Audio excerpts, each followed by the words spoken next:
Debbie Thomas is a writer and a Christian internet blogger who lives in the San Francisco Bay Area. She says that as someone who grew up in the church, she has what she calls shepherd baggage. What she meant by that is that she finds these passages in the New Testament which speak of Jesus as our good shepherd to be a real personal challenge for her. She says they are at once over-familiar and also completely foreign. There's a great paradox in them. On the one hand, they are over-familiar. We perhaps, like her, have in mind that picture of gentle Jesus with the soft blue eyes and the long flowing hair and the lamb gently draped around his shoulders because that same picture hung on the wall of the Sunday schools that many of us attended all over the place. And yet that picture of Jesus does not necessarily reflect the way that we have experienced God at work in our lives. At the same time, this image is one that is almost totally foreign to us.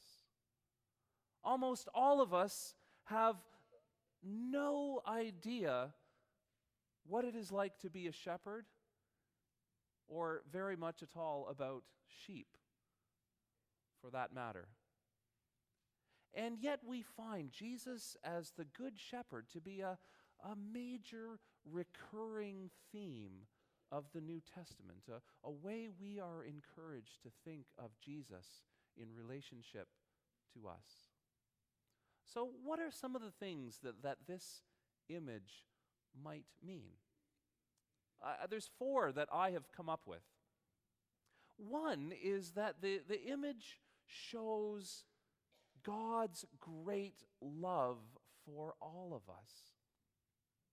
In our reading from John's Gospel, which Frank read so well for us, Jesus said to his disciples, "I am the good shepherd. The good shepherd lays down his life for his sheep.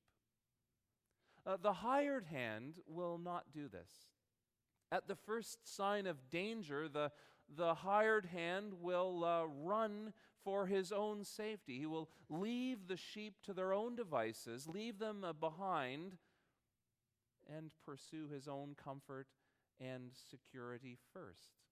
The hired hand has no pride of ownership. Why would the hired hand put himself at risk for someone else's sheep? It's simply not worth it. But the shepherd, the owner, has pride of ownership and will make great risk and sacrifice for the sheep, even to the point of risking or laying down his own life. In the context of the New Testament story of Jesus, this is a clear and explicit allusion to Jesus' self-sacrifice, his willingness to lay down his life for his people, for they are his. The story of Jesus is the story, therefore, of God's great love for all of us, coming in Jesus to be put at risk, in danger, to suffer, and even to lay down his life for us. I think that this example of Jesus is seen so beautifully in the life of a more recent saint. One of those Christians from the past that I have greatly admired was called Dietrich Bonhoeffer. He lived in Germany in the last century. And in the 1920s and early 30s, Bonhoeffer was one of the biggest up-and-coming scholars and theologians in Germany. Later on in the 1930s, he traveled to New York City, where he was contracted for 1 year to be a visiting professor at Union Seminary, which at that time was the leading theological faculty in North America. And Bonhoeffer went to New York, and he was loved. He was a great success. He could have spent his whole life working and teaching at that institution and living in relative comfort. After just a short time there, however, he began to feel a tug at his heart, which was stronger and stronger to the point of being irresistible. And he decided to leave his comfortable plum job in New York City and go back and live in the midst of Nazi Germany, preparing for war. Why would someone make a decision like that? I'm not sure it's the one I would make. He returned home to be with his people. The German people facing tyranny, even more specifically, those Christians who were expressing their discipleship in standing up to Hitler and opposing the Nazi regime. Bonhoeffer was eventually arrested for his opposition, spent a very long time in a concentration camp, and just before the liberation of Germany, he was put to death by firing squad.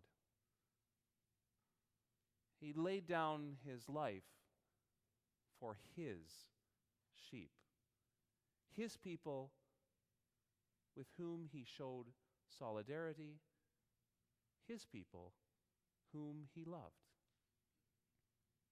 The story of Jesus, the Good Shepherd, laying down his life for his sheep is the story of God's great sacrificial love for all of us. The image of Jesus as Good Shepherd means another thing, a second thing. In our passage from John this morning, Jesus said to his disciples, "I am the Good Shepherd.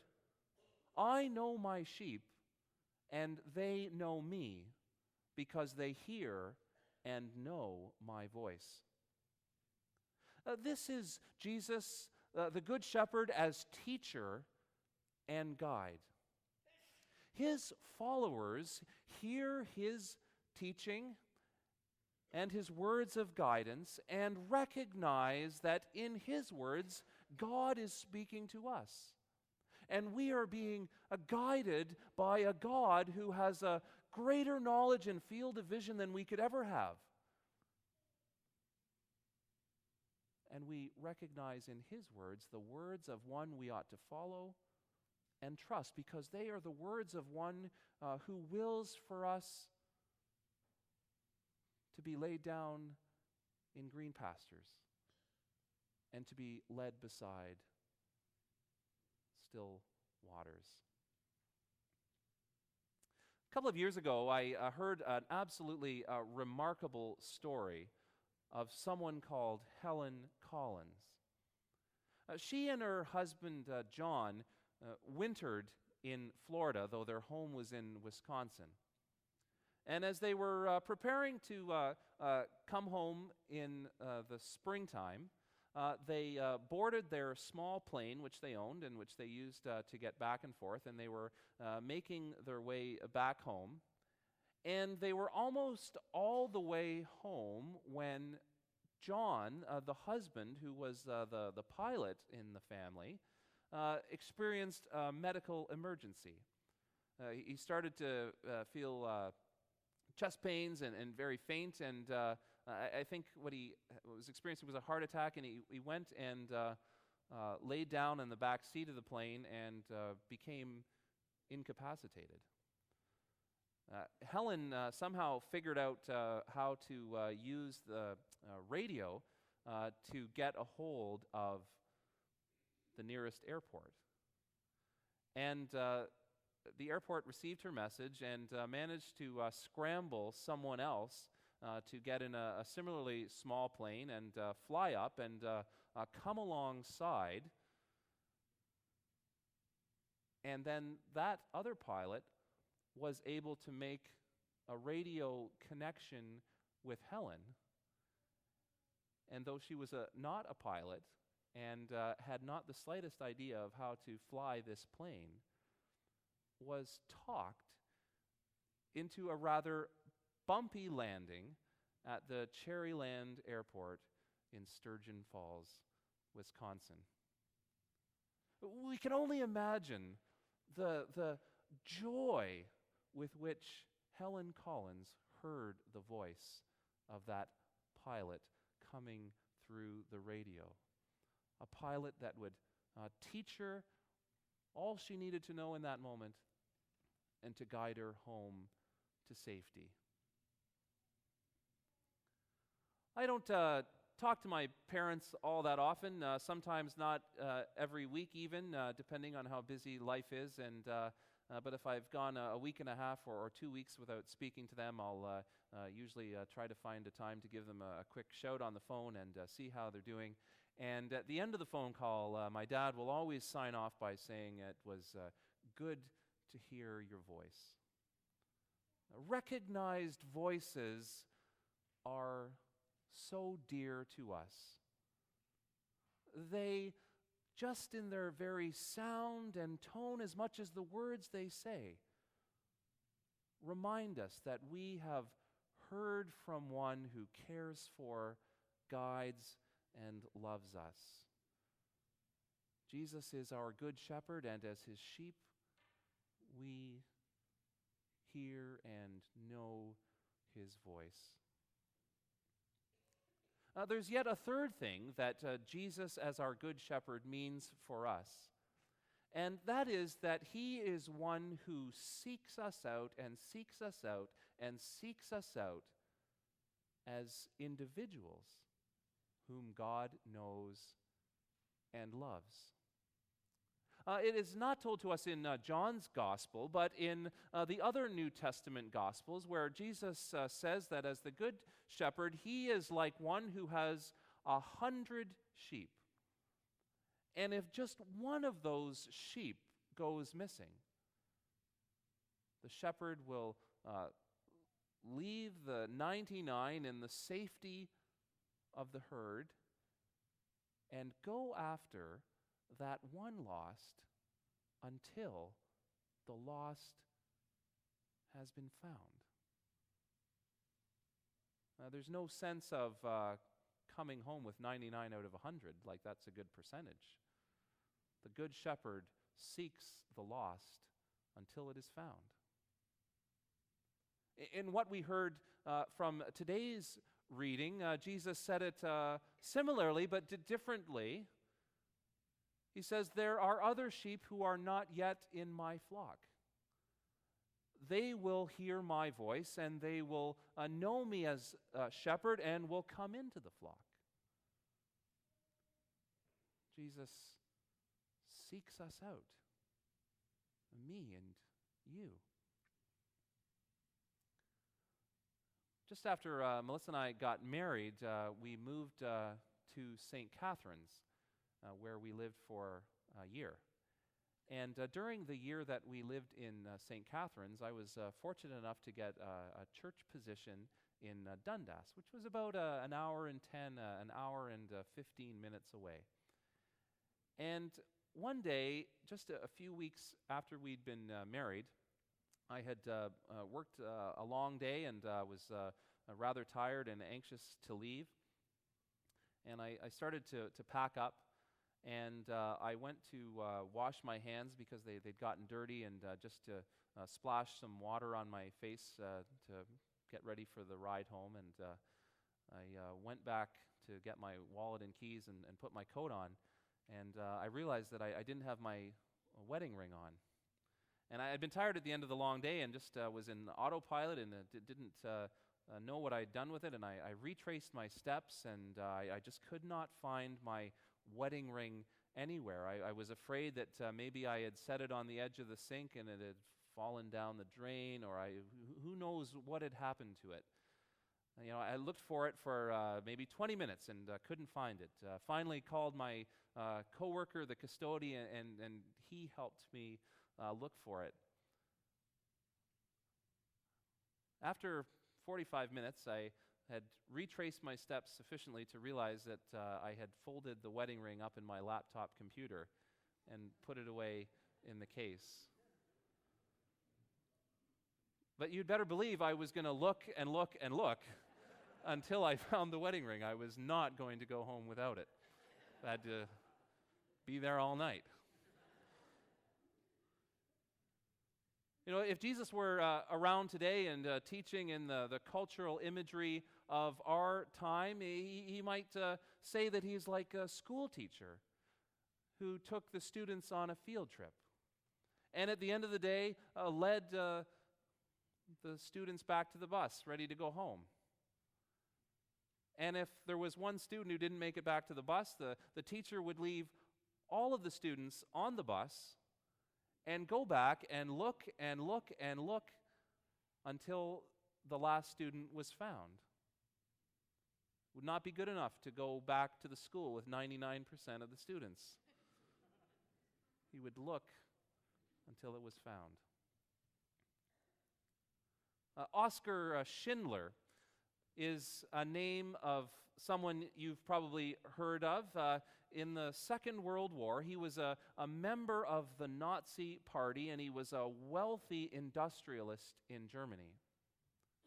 Now, there's great irony. Despite being a member of the Nazi Party, he was able to save the lives of some 1,200 Jews. He was an industrialist. He owned a factory, and so he employed Jews to keep them safe. And he spent his entire fortune, which was a vast one, bribing fellow party officials to turn a blind eye to those who were being given refuge in his plant. Of course, there's a classic movie made about this called Schindler's List. And at the end of that scene, those several hundred folks whose lives he had saved presented him with a ring, and on the ring was an inscription from the Talmud, which said, "He who saves one life saves the whole world entire." And despite all that he's been able to do, Schindler is overcome with grief. He says, I could have saved more. I could have saved more. I could have saved more. And he's overcome. This is the kind of love that God has for each of us, and God's desire in Jesus to seek us out, to seek me out, and to seek you out until we are found.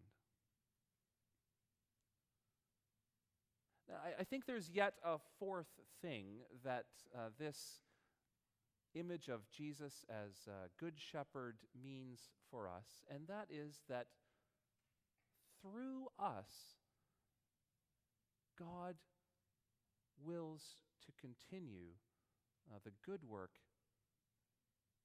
and the mission of Jesus.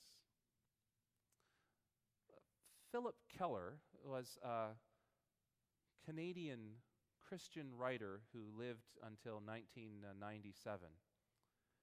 He spent the early part of his life living in East Africa, where as a young man he worked as a shepherd.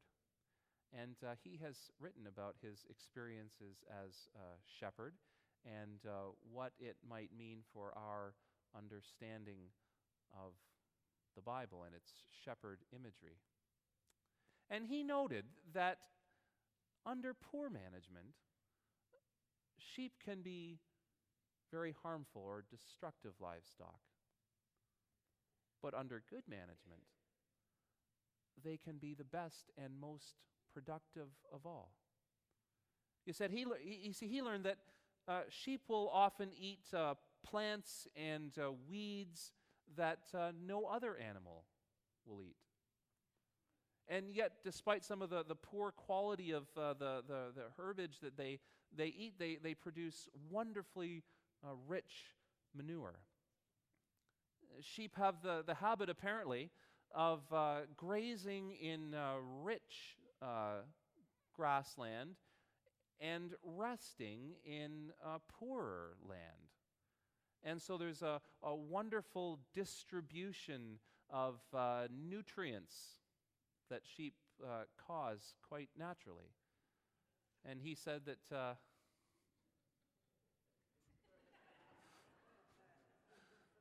in the space of just a year or two, sheep can turn around a poor property into a good one. The image of Jesus as our good shepherd is not an easy one, I don't think. It's a hard one. This Debbie Thomas, this writer from San Francisco, says that Jesus, the Good Shepherd, lives at the edges of polite society, in the wild and untamed places of the world. I think that's a good thing. Because so often our lives, especially in difficulty and challenge, are lived in the wild and the untamed places for which we are not entirely prepared to cope. And yet Jesus, the Good Shepherd,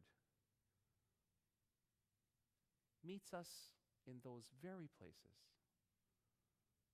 speaks to us in a voice we will recognize, even if we have never heard it before. He is our Good Shepherd,